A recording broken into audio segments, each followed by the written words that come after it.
우리가 오늘 함께 나눌 하나님의 말씀, 우리 역대상 28장 11절부터 19절까지의 말씀입니다.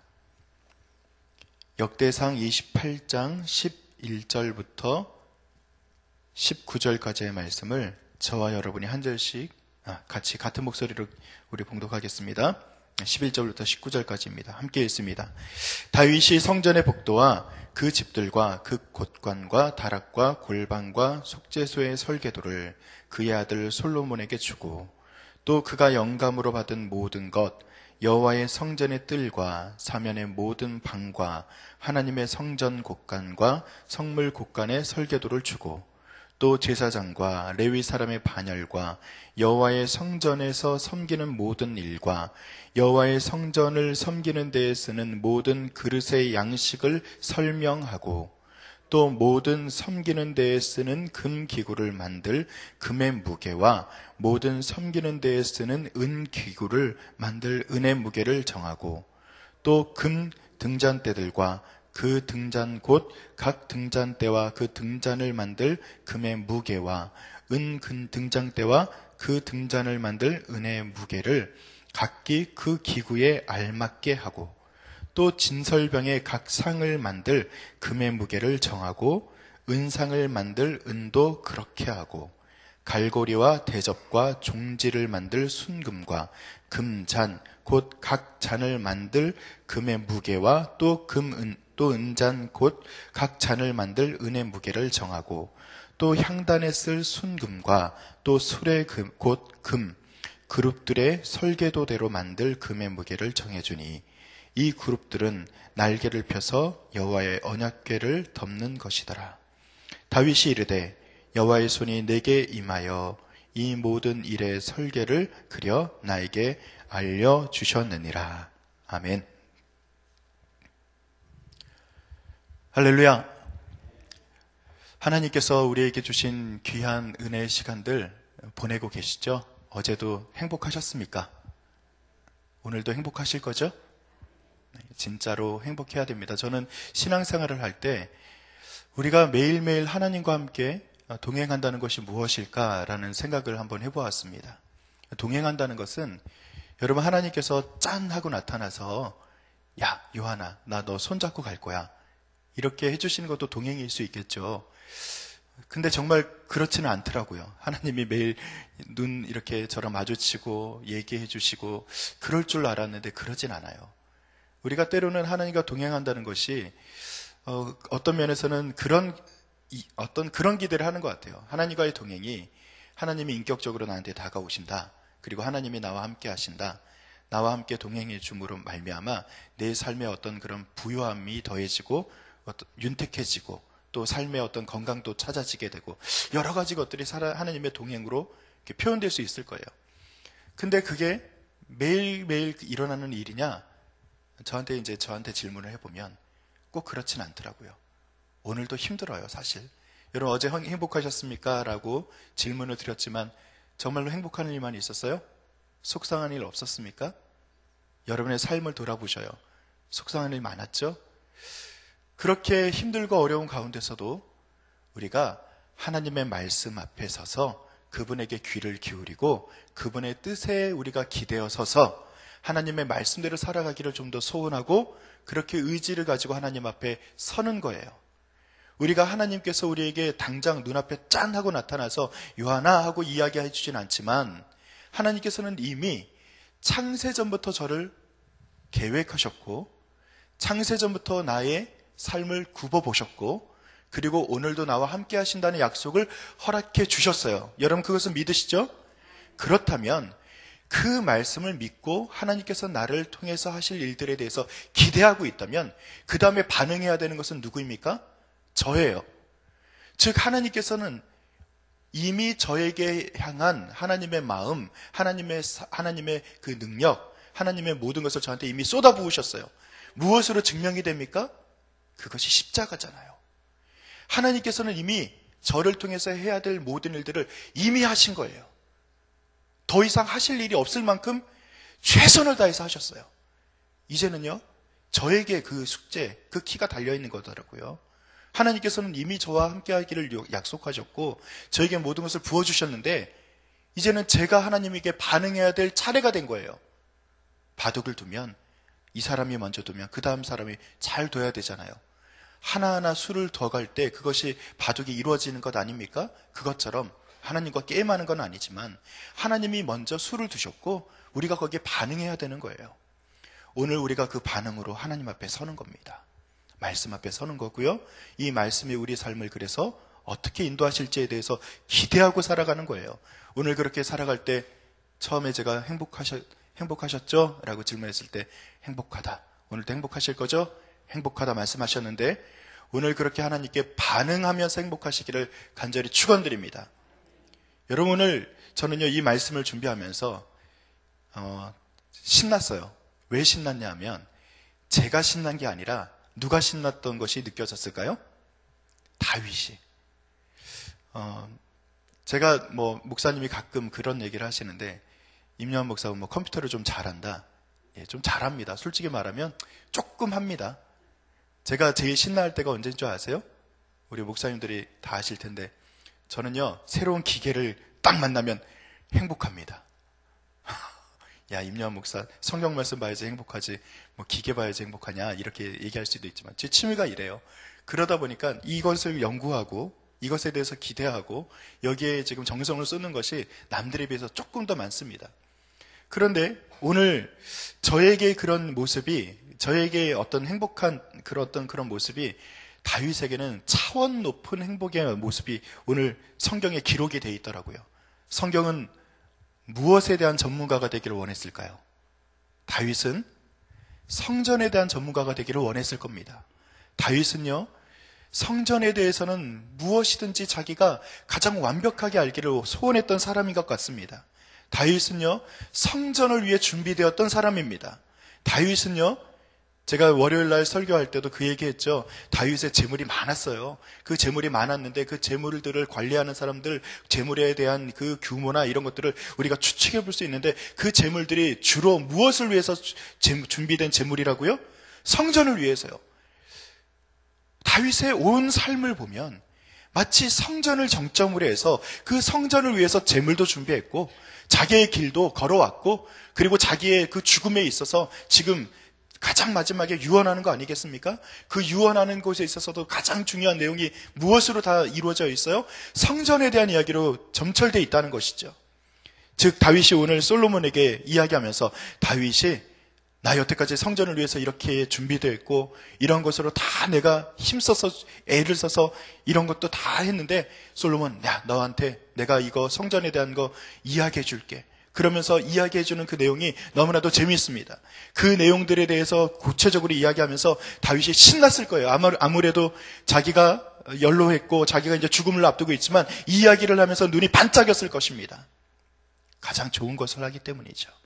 그런데 이 성전에 대한 이야기를 할 때, 그 행복한 이야기를 할 때 다윗이 전제를 하고 있는 것이 있어요. 자, 12절 말씀인데요. 12절 말씀을 우리 함께 한번 읽어볼까요? 준비 시작. 또 그가 영감으로 받은 모든 것, 곧 여호와의 성전의 뜰과 사면의 모든 방과 하나님의 성전 곳간과 성물 곳간의 설계도를 주고, 자 12절에 어떻게 시작을 하고 있죠? 또 그가 무엇으로 받은 모든 것이라고 기록이 되어 있어요? 영감으로. 이것은 무엇입니까? 하나님의 신령한 은혜로, 하나님의 도우심으로, 하나님의 그 아이디어로, 하나님의 뜻으로, 그런 뜻 아니겠습니까? 즉 다윗이 이야기하는 그 신나는 그 가운데서 그가 인정하는 것 가장 크게 정점에 내세운 것이 무엇입니까? 내가 신나는 이유가 있어. 무엇 때문에 다윗이 신났을까요? 하나님께서 알려주신 것에 대해서 그가 기대하고 있기 때문에 신나는 거예요. 하나님이 나에게 성전에 대해서 영감으로 이렇게 써주셨어. 그리고 19절에도 보니까 다윗이 이르되 여호와의 손이 내게 임하여 이 모든 일의 설계를 그려 나에게 알려주셨다라는 그 자부심이 있는 거예요. 사랑하는 성도 여러분, 우리가 오늘도 신나게 살아야 됩니다. 오늘도 행복해야 됩니다. 하나님께서 우리를 통해서 이미 말씀하셨던 것, 그리고 나에게 인생에 대한 설계도, 나의 인생에 대한 그림, 나의 인생에 대한 하나하나에 대한 어떤 구체적인 계획들 발견해야 됩니다. 여러분, 역대상하가 열왕기 상하와 다른 위치에 있다 그랬죠? 비슷한 이야기를 하는 것처럼 얘기가 되지, 우리가 이야기되지만 조금은 다른 내용이 기록이 되어 있다 그랬어요. 오늘에 대한 이야기가 가장 구체적으로 비교를 하자면 오늘 쭉 이렇게 기록이 된 내용과 열왕기 상하에 대한 내용과 비교해보면 아주 극명합니다. 왜냐하면 열왕기 상에서는요, 열왕기상 6장에 이 솔로몬에게 대한 이 성전에 대한 이야기들을 쭉 이렇게 비슷한 내용이 나오는데 거기는 무엇이 없어요. 오늘 기록된 내용에는 그것이 있는데 열왕기 상하에는 그 내용이 없어요. 무엇이 없고 무엇이 있을까요? 그렇죠. 여기서 다 얘기하라 그러면 벌써 새벽부터 머리가 찌끈찌끈하죠. 뭐가 없을까요? 열왕기 상하에는요, 하나님께서 계획하신 거야. 하나님께서 그림 그려서 나에게 보여주셨어. 이 이야기가 빠져 있어요. 무슨 얘기냐 하면은 열왕기 상하에서 이야기하고서 그 역대 상하가 가지고 있는 그 위치가 다르다 그랬는데 무엇이 다르냐 하면은 우리가 앞으로 포로기에서 돌아와서 하나님의 말씀에 따라서 우리가 이제 돌아왔잖아요. 우리가 이스라엘 민족, 그 당시에 이스라엘 민족이라고 한번 여러분들이 생각해 보셔요. 우리가 포로기에서 다 돌아왔단 말이에요. 우리가 가장 강력한 바벨론의 압제로부터 우리가 벗어나서 이제 이스라엘 민족을 다시 세우는 그 위치에 있단 말이에요. 그런데 우리가 왜 돌아왔는지 살펴보고 우리가 또 어떻게 살아가야 될지를 살펴보다 보니까 그때는 몰랐는데 이때 깨달아진 게 있어요. 그때는 그냥 그렇게 지나온 줄 알았는데, 특히 성전 건축에 있어서도 말이죠. 그냥 역사가 그렇게 흘러온 줄 알았는데 살펴보니까 그 역사가 어디 위에 있었던 거예요? 하나님의 계획 위에 있었던 거예요. 그때는 몰랐는데 깨달아진 게 있단 말이에요. 하나님의 성전 건축에 대한 이야기를, 다윗에 대한 이 내용이 하나님의 손이 내게 임하여 모든 설계를 그려 나에게 알려주셨다. 이 내용이 열왕기 상에는 없다 그랬어요. 근데 여기서는 나타났다 그랬어요. 그러면 이스라엘 민족들이 역사를 쭉 살펴보다 보니까 그렇구나. 다윗의 이 숨겨졌던 비화, 다윗의 가장 중요했던 그 내용이 오늘 성경에서는 드러나고 있다는 거예요. 그것을 우리 삶으로 좀 끌어볼까요? 여러분 인생 가운데 여러분들의 인생을 좀 돌아보셔요. 여러분들 인생 가운데 하나님을 만났던 그 시점을 한번 돌아보셔요. 하나님이 행하셨던 그 일들을 한번 돌아보시기 바랍니다. 그때는 몰랐죠. 내가 그때 왜 아팠는지, 그때 왜 내가 마음 상했는지, 그때 왜 나에게 그런 시련이 있었는지 그때 몰랐죠. 지나고 나니까 내가 하나님의 그 마음 안에 들어가고 하나님과 동행하다 보니까 그때 왜 하나님이 나에게 그런 일을 행하셨는지 깨닫게 될 때가 있어요. 여러분, 하나님께서 합력하여 선을 이루시는 하나님께서 나의 전 삶을 주장하시고 인도하시는 것을 믿으시길 바랍니다. 그럼 우리 고백이 달라지는 거예요. 하나님, 그랬군요. 그때 좋았던 일, 그때 저에게 있었던 그 행복했던 일, 때로는 저에게 슬펐던 그 일, 그것이 다 하나님의 계획 안에 있었군요. 그렇게 고백하게 되는 거예요. 그게 억지로 하는 것이 아니라 나의 지금의 삶을 딱 돌아보고 내가 지금 하나님께 간구하며 내가 기도했더니 나의 전 역사에 그 지나간 과거마저도 하나님의 손 안에 있었음을 내가 고백하게 되는 것입니다. 사랑하는 성도 여러분, 여러분은 누구의 손에 있습니까? 누구의 눈동자입니까? 여러분 누구의 자녀입니까? 지금 다 대답하셨죠? 하나님의 자녀고 하나님의 눈동자고 하나님의 손 위에 있지 않습니까? 그렇다면 지나간 과거에 대한 모든 것들이 하나님의 손 안에 있었습니다라는 그 고백이 있어야 됩니다. 원망?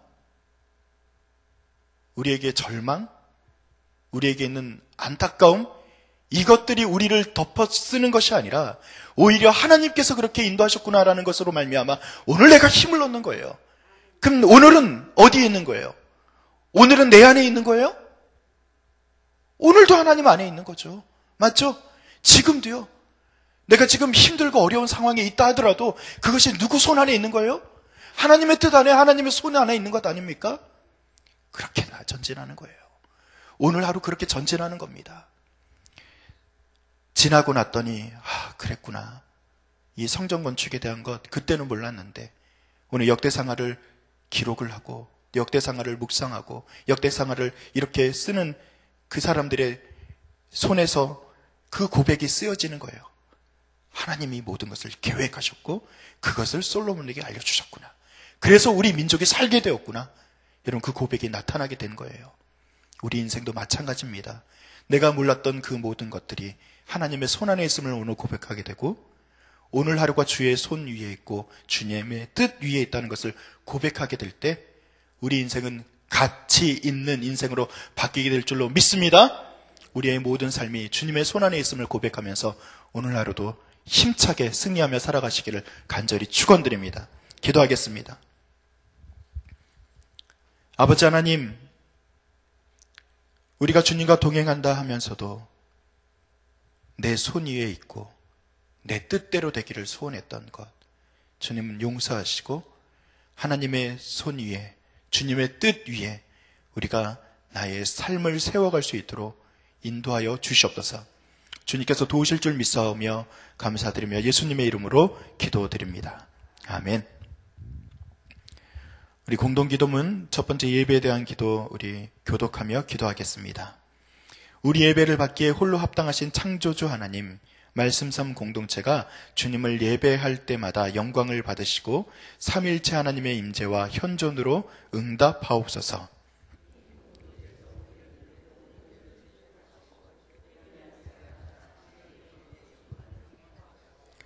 주님이 찾으시는 예배자들이 훈련되어 일어나게 하옵소서. 교회에 함께 모여 우러르는 공예배의 거룩한 감동을 세상에 흩어져 섬기고 나누는 삶의 예배로 살게 하옵소서. 아멘. 함께 주기도문 하시겠습니다. 하늘에 계신 우리 아버지, 아버지의 이름을 거룩하게 하시며 아버지의 나라가 오게 하시며 아버지의 뜻이 하늘에서와 같이 땅에서도 이루어지게 하소서.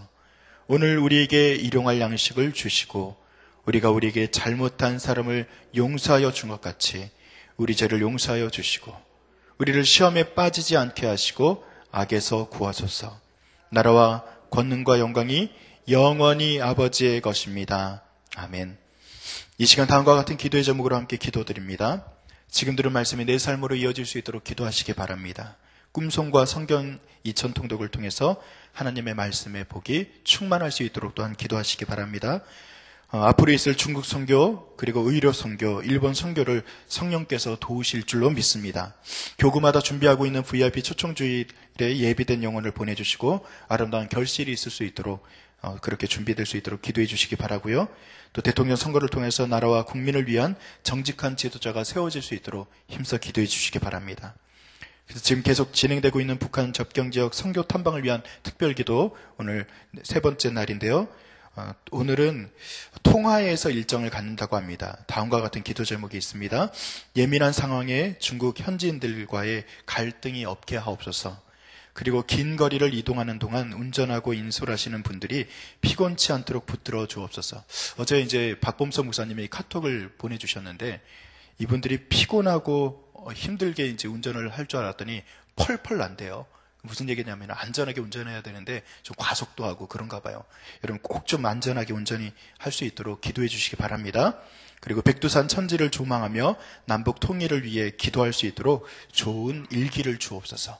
여러분 이 기도 제목을 위해서 함께 기도해 주시고 우리 개인의 기도 제목 드리시다가 각자 삶의 자리로 나아가시겠습니다.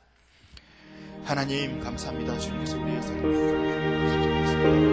매일의 삶이 하나님과의 동행의 삶이 되게 하시고 우리의 모든 시간에 안에 있습니다. 고백하며 살아갈 수 있도록